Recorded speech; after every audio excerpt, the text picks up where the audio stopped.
All right, what is going on, guys? Happy Friday. Hopefully you're having a great day. We've got 7 NBA games, and we've got the Buckeyes versus Texas. We're going to talk about all that.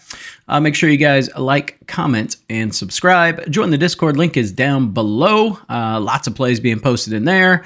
We got NHL. We've got people posting a lot of different slips that they're playing. So good community, man. Can't recommend it enough.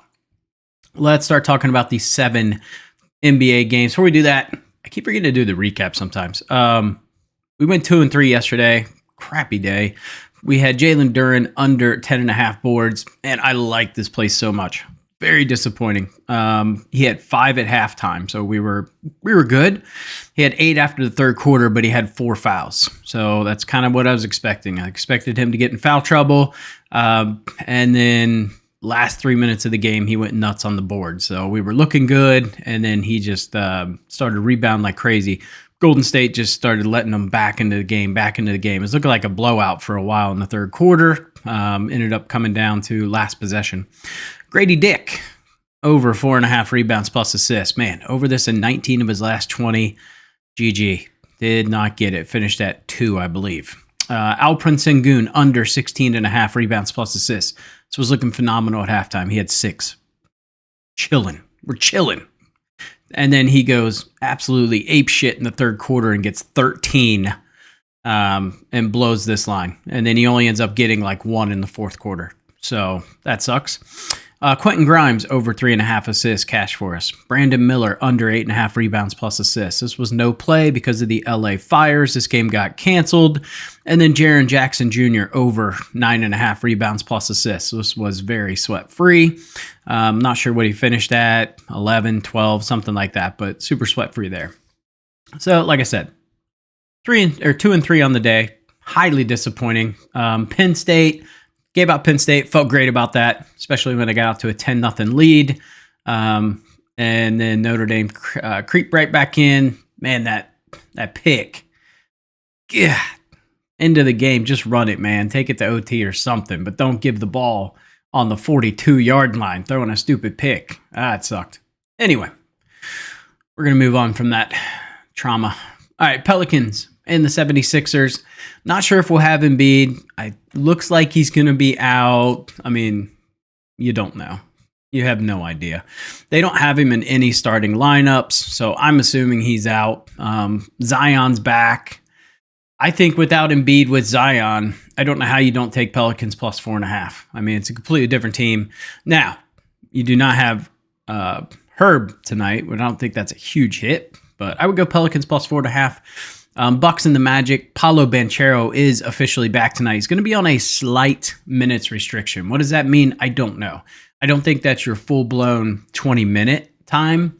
I think we'll probably see him somewhere between 25 and 30. That's typically what a slight minutes restriction is. So, Milwaukee minus 6.5. You do have Giannis and Lillard are technically game-time decisions. I expect both of them to play. So I think this could be a pretty good contest, I'll be honest.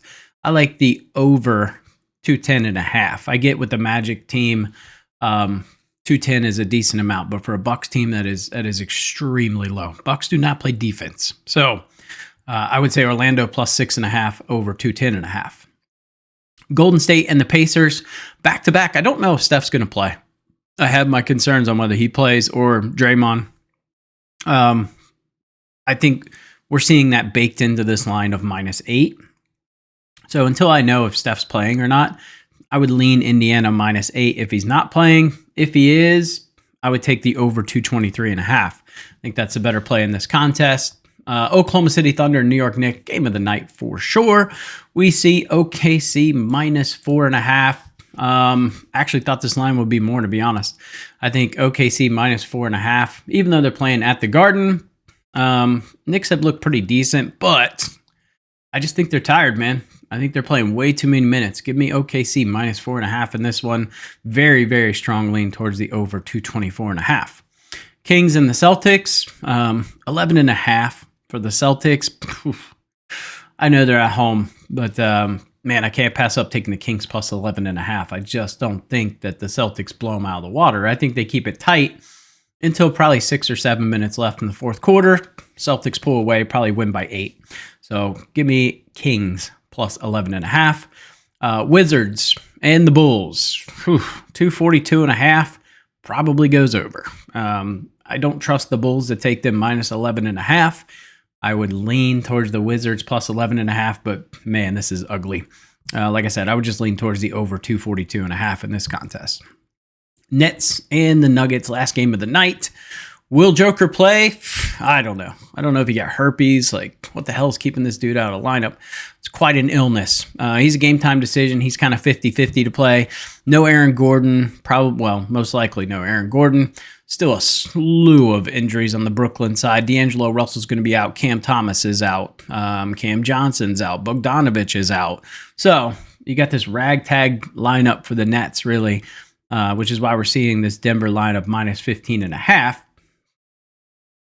Man, that seems really high. Brooklyn does play good D. I just think 15.5 might be a little too much. So I would lean Brooklyn plus 15.5. I mean, you still got some guys. You'll have Ben Simmons. You'll have Claxton. Keon Johnson will step up a little bit. Noah Clowney, those guys. 15.5 is a decent amount, but ultimately, I don't bet spreads that high. So complete fade for me on this one. I would almost lean Joker under 13.5 rebounds, under assists. This feels like a game where if he does come back, it's going to be one of those letdown games. Like, he just doesn't, I don't know. Sometimes he doesn't get up for games like this. That said, he's torched the Nets the last 3 times he's played them. So a little bit of confusing lines there in my opinion. All right, let's get into our bets, get you guys on your way. Now in the NBA, first bet, Goga Bitadze, under 9.5 rebounds. Kind of scary because we've been playing his overs almost all season. But he's under this in 2 straight. Milwaukee does a pretty decent job of limiting rebounds to centers. And we got Paolo coming back today. Paolo crashes the boards. He gets a lot of boards. We saw this, Wendell Carter was the center.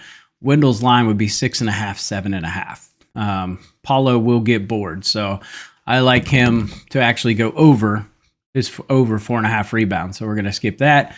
We'll come back to Chris, but Banchero, Milwaukee 27th in rebounds to the small forward position.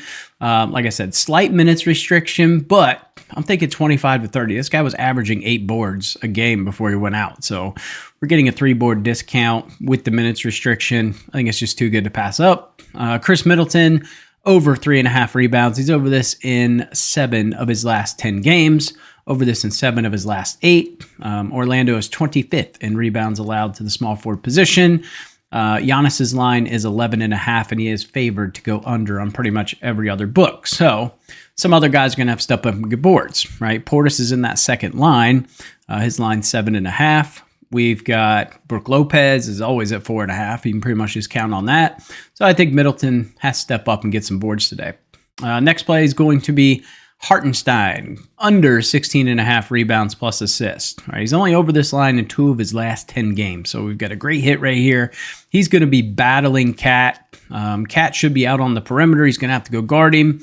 So I expect there's going to be some foul trouble with Hartenstein a little bit. He's not an excessive fouler, but I do think he's going to collect some fouls here. It's going to require him to sit a little bit. Knicks allowed the 3rd fewest rebounds to the center position. Why? Because Cat's out there on the perimeter, so they got to follow him. And they allowed the 11th fewest assists to the center position. So I do like this under 16.5 today. Keegan Murray, over 5.5 rebounds. The Sabonis rebound line's at 13.5. Some people may say that's high. That's actually really low for Sabonis. So someone's got to get rebounds, right? Celtics are number 1 in terms of limiting rebounds to the center position. Now, in similar situations, Keegan Murray's popped off. He's averaging 7.5 rebounds. So I think we got a good line here. He's only over this in 5 of his last 10. Boston 18th in terms of rebounds allowed to the small forward position. But like I said, with Sabonis, technically that 13.5 line's pretty low. We know Boston chucks threes more than anybody else, so more sets up for your forwards and guards to get boards in this one. All right, Nikola Vucevic, over 10.5 rebounds. This guy scares me. Every time I take this guy's rebound line, I get scared, but it's a beautiful spot. He is over this in 5 straight games versus Washington. He had 14 in the last game against them on January 1st, and he's over this in 4 of his last 5 games. So he did miss his last game, but beautiful spot to get boards. I mean, this is kind of a center's dream here. Washington gives up a ton of rebounds to the center position. Last play here is going to be a familiar one. We've gone to this a couple times this year. We've got 100% hit rate on it so far. This is CJ McCollum under 4.5 assists. This line's just too high. He's under this in 8 of his last 10 games. Philadelphia does give up a lot of assists to the shooting guard position. They're 26th. And you've got Zion back. So I think DeJounte Murray is still going to be the primary ball handler. It's going to go into Zion. Zion will be the one probably getting a decent amount of assists tonight. So I like to fade McCollum here. All right, so let's talk about this Ohio State and Texas game. Should be kind of a polar opposite to last night, right? We saw two teams that really, I mean, the passing wasn't great, right? They both tried to establish the run, wasn't going so well in the first half, right? Second half, they started to pass it a little bit more, found some success. It's not like they were throwing, darts and lasers out there. They were just kind of finding soft coverage and chucking it up there. I think tonight we'll see two very good quarterbacks. Obviously, we see two great defenses, but, pretty much every skill position, these guys are really good. So I think guys like Smith for Ohio State's going to have a hell of a day. I think the Texas running back should have a pretty nice day. Henderson for Ohio State. I mean, it should be a shootout. This should be an offensive showcase tonight. So looking forward to it. Ultimately, I think Ohio State's just the better team, man. I think they're the best team left in the playoffs. I am highly biased. I am a big Ohio State fan, clearly. So my money is on Ohio State. I placed this bet the second the line came out. Ohio State -6, and I have a soft lean towards that over. I will probably do something where I pare down the over and Ohio State's line, pair them together and parlay those two. So those are my plays. Appreciate you guys tuning in. As always, like, comment, subscribe, join the Discord. Catch you in the next video.